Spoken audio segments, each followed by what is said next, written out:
Famille, bienvenue sur la chaîne Michoubert 225. Famille, aujourd'hui, on va déconstruire la propagande d'Assimi Goïta et ses compagnons. Donc, suivez la vidéo jusqu'à la fin. Ne nuisez pas à l'ensemble du continent et à l'ensemble de l'image du continent. Que s'est-il donc passé en réalité? En réalité, l'ambassade de Suède au Mali est fermée depuis près de 2 ans. L'ambassadrice de Suède au Mali est installée en réalité au Sénégal, et si elle a fait un voyage sur le Mali, c'est pour venir informer les autorités maliennes de la décision qui a été prise depuis mercredi par son pays de mettre fin à l'aide au développement qu'ils apportaient au Mali. En effet, la Suède apporte une aide au développement au Mali qui est de l'ordre de 190 millions d'euros. 190 millions d'euros, c'est pas négligeable. Vous savez qu'il y a peu, le Mali est allé négocier une aide auprès de la Banque mondiale pour continuer à financer ses problèmes d'électricité et à financer sa survie, le paiement de ses salaires, etc.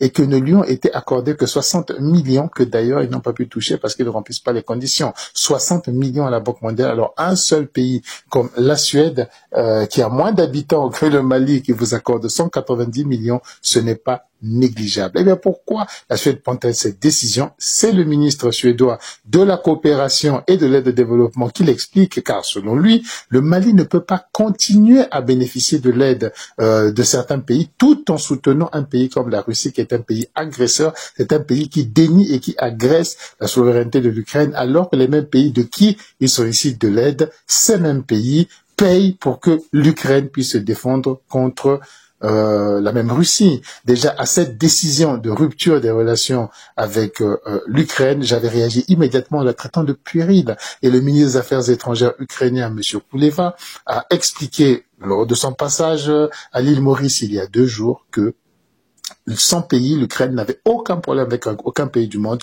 sauf avec la Russie. Façon de dire que c'est la Russie et les forces militaires russes qui sont en train de rechercher partout, avec lesquelles ils sont en train de combattre. Aujourd'hui, ils sont sur le territoire russe et non un problème avec le Mali. Et le Mali, une rupture de relations diplomatiques, ça arrive après une discussion. On s'assoit sur une table, on dit mais qu'est-ce qui se passe? Vous êtes venus chez moi, on s'explique et on se comprend. Et là, le Mali, vous savez, quand vous soutenez un camp, vos opposants auront des alliés dans l'autre camp. Mais malheureusement pour lui, le camp de l'Ukraine est largement soutenu et le Mali ne cesse de s'isoler et de s'enfermer. Et ses derniers amis sont en train de le lâcher. C'est ce qui vient d'arriver avec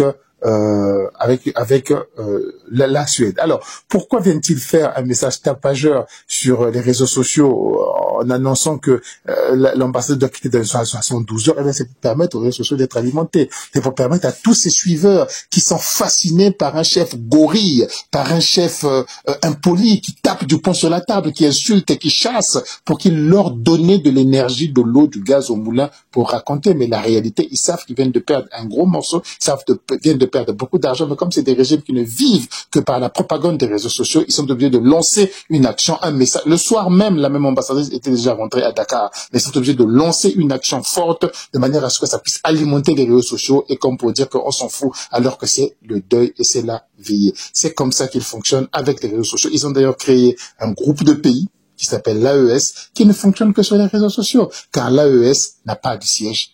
Il n'y a pas un bâtiment siège de l'AES, il n'y a pas un secrétaire permanent de l'AES, il n'y a aucun travail qui se fait à l'AES, il n'existe pas à l'AES de mail, il n'existe pas de numéro de téléphone, il n'existe pas d'adresse, il n'existe rien du tout. C'est un état virtuel dont on peut dire qu'il est limité, sa géographie, c'est l'AES est limité à l'ouest par YouTube, à l'est par TikTok, au sud par Twitter et au nord par l'océan Facebook. Voilà la réalité de l'AES. Mais ils arrivent à emporter des gens qui suivent et qui croient qu'ils sont en train de créer un avenir et quelque chose qui fonctionne alors que l'AES n'existe pas. Voilà comment ils fonctionnent. Et d'ailleurs, on peut également se poser une question sur l'attitude du Burkina Faso, car si le Niger a suivi le Mali dans son délire de rupture des relations diplomatiques et y réfléchit sans avoir pensé aux conséquences, le Burkina Faso reste jusqu'à ce jour silencieux. Va-t-il suivre cette voie-là, ou plutôt monter une fracture dans la famille. Ça aussi, nous allons le voir. Et enfin, faut bien se rappeler pourquoi toute cette situation arrive. C'est à cause de la prise de Kidal, qu'ils ont vendu comme étant quelque chose de formidable, mais qui a été la plus grosse bêtise que cette junte a commise, parce qu'ils ont déclenché des réactions en chaîne au niveau mondial et au niveau international. Les réseaux sociaux peuvent les défendre comme ils veulent. La Suède ne reculera pas pour dire on renoue les liens, et c'est des pays encore plus isolés qu'ils ne l'étaient, et encore plus renfermés face à une Russie, je répète encore, 190 milliards. La Russie ne donne pas 1 euro à ces pays-là, pas 1 euro, pas un copec. Vous savez, beaucoup de gens auraient pu ne pas accorder crédit, ou alors penser que les actes de cannibalisme qui ont récemment été constatés dans l'armée malienne étaient des actes de groupuscules isolés. Mais lorsque l'on voit comment ces gens sont gouvernés, ça paraît logique, dans tout esprit logique, que la troupe se comporte avec une telle bestialité. Donc, famille, vous voyez à quel point les putschistes là sont vraiment actifs sur les réseaux sociaux. Hein? La propagande selon laquelle ils ont chassé l'ambassadrice de la Suède du Mali. Vous voyez que ce n'est pas la vérité qu'ils avaient propagée sur les réseaux sociaux.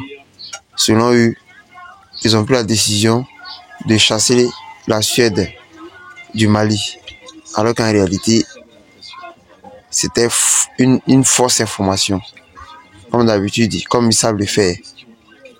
Donc, à ciao la famille pour une nouvelle vidéo.